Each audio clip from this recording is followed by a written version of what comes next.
Eskom will be charging more for electricity starting tomorrow. This after the energy regulator approved the electricity tariff increases for the period 1st April 2024 to the 31st March 2025.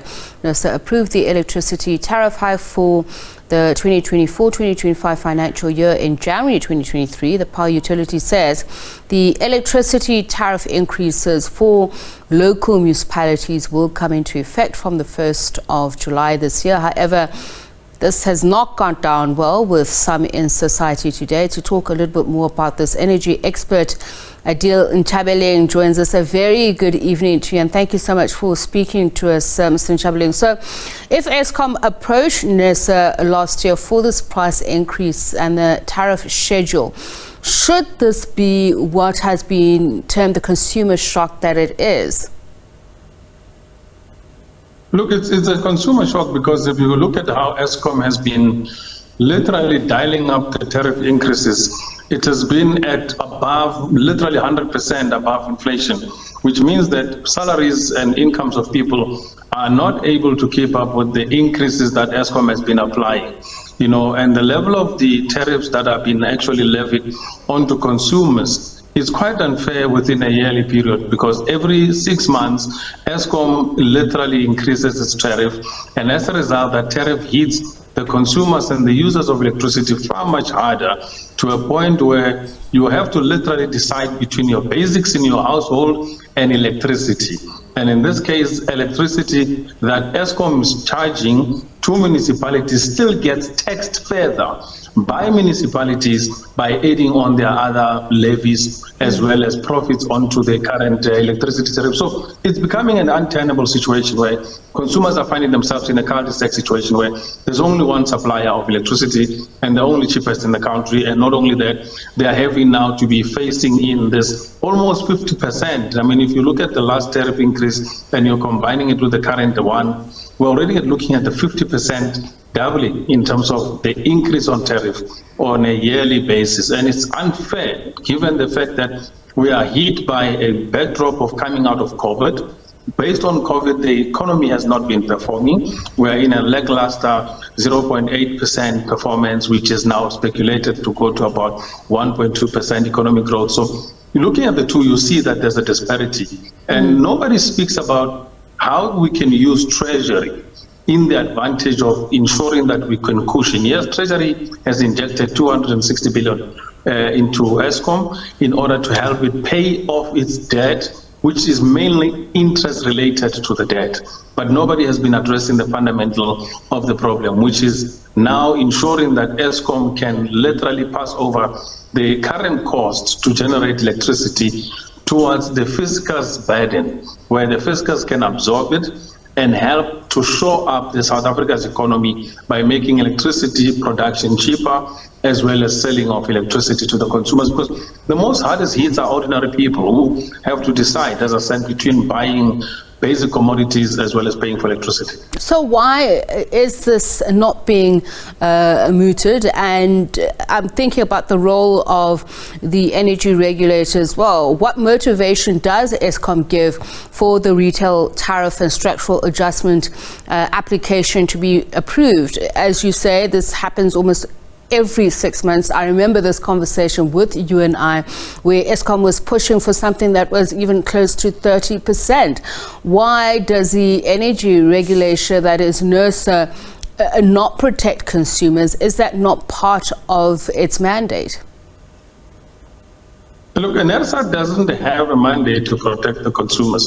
NERSA is actually a regulatory body that says it must be a fair regulator on how electricity tariff is actually established, which means they will look at Eskom's income and expenses. Based on that income and expenses, they'll say, look, you are justified to deduct this amount of money for this particular purpose, and this amount of money for your coal, this amount of money for your employees and everything, because Eskom is not a profit-bearing company.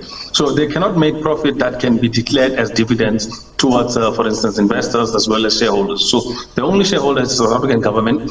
If there is any surplus which now is referred to as profit, that profit is passed over to the next year's balance and is actually utilized in order to balance off the current Eskom's debt as well as recovering of the various tariff requirements. So in this case, Eskom continuously increases because it has found itself in a situation where it has to pay for IPPs that it doesn't need. It has to pay for all other expenses that were not even required.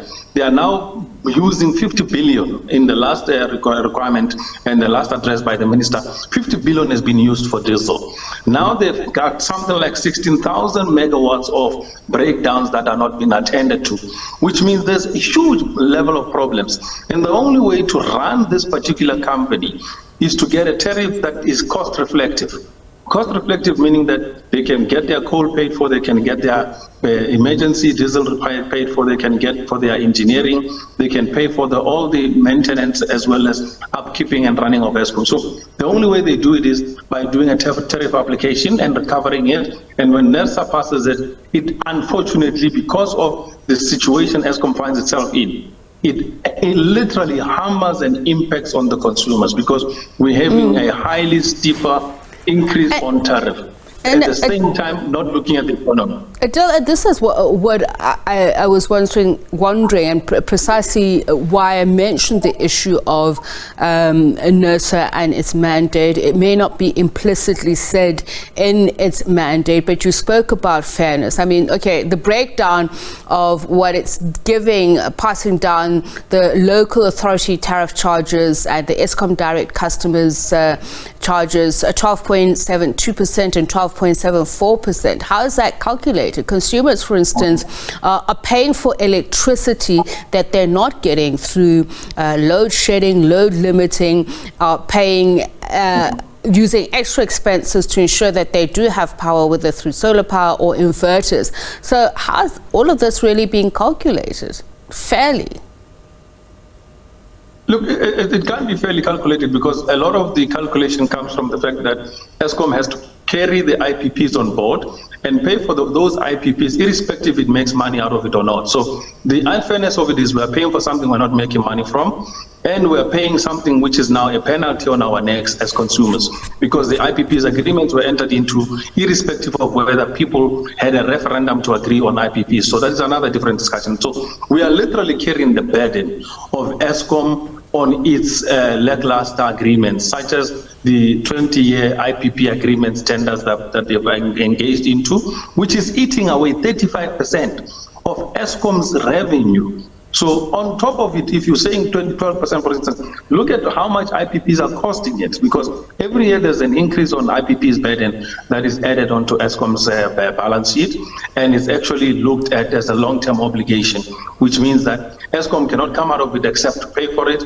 in order to service it. So the unfairness comes in at the point where we're paying for something that we're not getting benefit from. All right. One on the IPP side of it. Second, we are literally punished for the Medupi-Kusile power build, which didn't yield any value as yet to the consumers, but we are still paying for the 480 billion debt that Eskom took up onto it.